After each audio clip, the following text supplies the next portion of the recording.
My grandmother told me a horrifying bedtime story, and years later, I found out it was true. I watched from a distance while my grandma and grandpa fished on their lake in the backyard, but one thing confused me. While grandpa cast his line and watched his rod, waiting for the anticipating tug of a fish, grandma's gaze remained fixed across the lake, her head tilted intently towards the dark fringe of woods. I never saw her look at the bobbing lures. She didn't even seem interested in fishing at all. I thought that maybe she just simply enjoyed looking at the trees. But a nagging feeling persisted. There was more to her gaze than a simple love for nature. It was summer break, and I decided to spend it at my grandparents' house in Knoxville, Tennessee. They lived in a two-story house, recently built in 2018. It connected directly to a lake, with a dock jutting out on the far right side where my grandpa kept his bass boat. My grandparents were a sweet and quiet couple. They kept to themselves most of the time, living a peaceful life in their little corner of the world. Every summer, though, my visits became a tradition. Grandma's invitation was always an automatic yes, her warm smile and gentle voice a beacon calling me back. There were countless things to love about my grandma, her kindness and generosity at the top of the list. If I wanted something, it was usually an automatic yes from her too. But one of the things I truly cherished most was her stories. Unlike Grandpa, who mostly stuck to tales of his time in the military, exciting stories filled with bravery and adventure, of course, Grandma was a bottomless well of stories. Whether it was a funny story from her childhood, a heartwarming story about a kind neighbor, or a fantastical bedtime story that transported me to magical lands, Grandma always had one on hand. She was one of those special grandmas who could weave a story from thin air, her words painting vivid pictures in my mind. Grandpa, on the other hand, was a man of few words. A quiet strength emanated from him, and the stories he did tell were always about his service. He'd talk about the places he'd been, the challenges he'd faced, and the lessons he'd learned. While not as fantastical as Grandma's stories, they held a different kind of magic, a testament to his resilience and the experiences that shaped him. One of the things I always admired about Grandpa was his outdoor skills.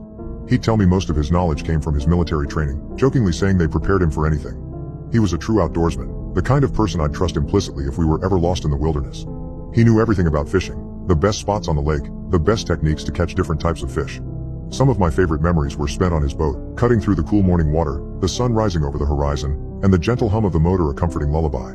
Every night, Grandma dipped into her seemingly endless well of stories. I never quite understood how she did it. Her mind was like a sprawling library, shelves overflowing with stories to tell. One night, she'd tell me a story of brave knights seeking vengeance, their swords gleaming in the sun. Another night, she'd tell me a story of a land shimmering with magic spells and cursed lands. Then there were the scary stories. Now Grandma usually avoided them. She knew how they affected me. But the thing about those stories was the detail. Oh man, the detail. They were so vivid, so real, it felt like I was peeking through a crack into another world. A world where the monsters and creatures she described lurked. A world so terrifying that I felt like falling through that crack would kill me. Every night was the same routine. Nestled under a patchwork quilt in the guest room, I'd wait with bated breath. The soft click of the doorknob was my cue. Grandma, her face etched with a lifetime of stories, would enter, a gentle smile gracing her lips. She'd pull up a rocking chair, its rhythmic creak adding to the lullaby effect. Then, in a warm voice, she'd begin telling me a story.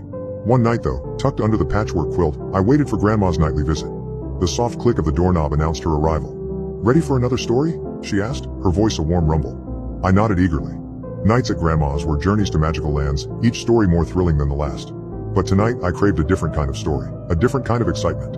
"Can you tell me a scary story tonight, Grandma?" I blurted out. A flicker of surprise crossed her face, followed by a thoughtful pause. Unlike her usual repertoire of action-packed adventures, her stories have always steered clear of scary ones. She sat beside me on the patchwork quilt, her usual mischievous eyes replaced by a thoughtful gaze. Her eyes flickered towards the window for a moment before returning to me, then with a gentle smile, she began. "Those woods outside your window," she started, her voice a warm rumble. I instinctively glanced towards the window, the familiar silhouette of the trees, outlined across the lake. "There's something in those woods," she continued, her voice dropping to a hushed whisper. A shiver danced down my spine, though the room remained pleasantly warm. Those simple words made me so uncomfortable that I was tempted to just tell Grandma to stop, but the truth was, I was hooked. Grandma did tell me scary stories on rare occasions, but they were always fictional, completely disconnected from the real world. She continued, "Every 7 years, it comes out of those woods. It emerges, a creature that's been on this earth for thousands of years. It crawls on all fours. It hunts, a silent predator searching for its prey." I began to tense up a little. The room remained quiet, but the air felt heavy. "Its body is like a man, but twisted and contorted," she murmured, "and its limbs elongated, reaching out at odd angles. Its skin is black as coal, making it difficult to spot during the night." I swallowed hard, my eyes instinctively drawn back to the window. The trees, once comforting, now seemed to writhe with unseen shadows. "But the worst part," she continued, her voice barely a tremor, "is its eyes, multiple eyes, scattered across its head like a spider. They pierce the darkness, searching for an unsuspecting victim." She continued, her voice a hushed whisper, sending shivers down my spine. Sometimes, if it has trouble finding prey, it ventures closer to houses, searching for unlocked windows. My breath caught in my throat. The image of eyes peering through the glass sent a jolt of terror through me. If it finds an opening, she murmured, it will crawl inside and snatch the closest person to it, dragging them back to the woods. I squeezed my eyes shut, the warmth of the quilt a poor barrier against the sudden chill. It keeps its victims alive for 7 long years, she whispered, feeding off them slowly until the hunger returns and it's time to hunt once more. My grip tightened on the blanket and my knuckles were white. A cold sweat was dripping down my skin. But don't you worry, she said, her voice gentling. As long as we keep the windows locked, we'll be safe. And don't forget to do the same at your mom's house. She rose from the quilt, her smile strained at the edges. A smile meant to reassure, but one that couldn't hide the sliver of unease in her eyes. Her movements seemed slow and deliberate as she walked towards the window. My eyes followed her, my heart hammering a frantic rhythm against my ribs. She stared out of the window for a moment, as if checking to make sure the thing wasn't around, and then she checked to make sure the window was locked. Just as she was about to turn away, I blurted out, unable to contain the question that had lodged itself in my throat. Grandma, have you ever seen it? She paused for a few moments, a flicker of something unreadable crossing her face before a reassuring smile crept onto her lips. She didn't answer me.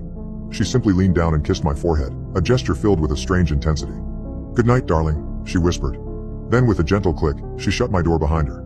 I was awake for most of that night, staring at the darkened window pane. The familiar silhouette of the woods outside now held a new kind of terror. I kept wondering if I would see that face my grandma described, a face with multiple eyes staring back at me. Eventually, exhausted from fear and lack of sleep, my eyelids drifted shut, and I finally drifted off. While I slept, I dreamt of its form shifting and writhing in the darkness. I ran, my legs pumping, but it was like I was running on ice. Panic seized me as the figure lunged, its long arms wrapping around my legs. It dragged me, a ragdoll, through the grass, the stench of damp grass filling my nostrils. The woods grew bigger as the thing dragged me there, its jagged edges threatening to devour me whole. I tried to scream, but no sound came out. Just as the branches of the trees were about to engulf me, I jolted awake, gasping for breath. Light streamed through the window, painting familiar shapes on the ceiling. The room held a peaceful stillness. It took several deep breaths to slow the pounding of my heart. Relief washed over me, chasing away the lingering dread. Since that night, despite Grandma's steady stream of new stories, the creature in the woods has remained a constant shadow in the corner of my mind. Thankfully, the nightmares, those terrifying chases through endless woods, didn't last. Slowly, the story faded from memory. A few years later, a different kind of darkness descended upon our family. Cancer, a cruel, selfish thief, stole my grandmother's health bit by bit, eventually taking her with it. As the years passed, my grief over Grandma lessened, but her memory lingered. Then, during my senior year, something chilling happened. Around 3 a.m., a sharp tap shattered the silence. I glanced at the window and froze. A human-shaped figure blocked the moonlight, pressing against the glass. In a horrifying instant, I realized the insects scurrying across its head were blinking eyelids, each flickering open and shut as it scanned the room. Then a shadowy, impossibly long limb reached toward the window latch. Had I locked it? As the window slid up, terror gripped me. I bolted for the door, only for it to slam shut, throwing me back. The creature had somehow moved from the window to the space above the door, its spider-like claw pinning me inside. It twisted its head unnaturally, multiple eyes locking onto me. Desperate, I grabbed my baseball bat and swung with all my strength, splinters flying as it connected with a sickening thud. The creature recoiled, but made no sound. I seized the chance, racing out of my room and downstairs. Reaching the living room, I flipped on the light, clutching the bat. Suddenly, the front door creaked open, and my mom appeared, exhausted and bewildered. Before she could speak, a clawed limb snaked out, wrapping around her waist and dragging her toward the woods. I chased after, but it was too fast. I fell to the ground, helplessly watching as my mom's screams faded into the dark, swallowed by the forest.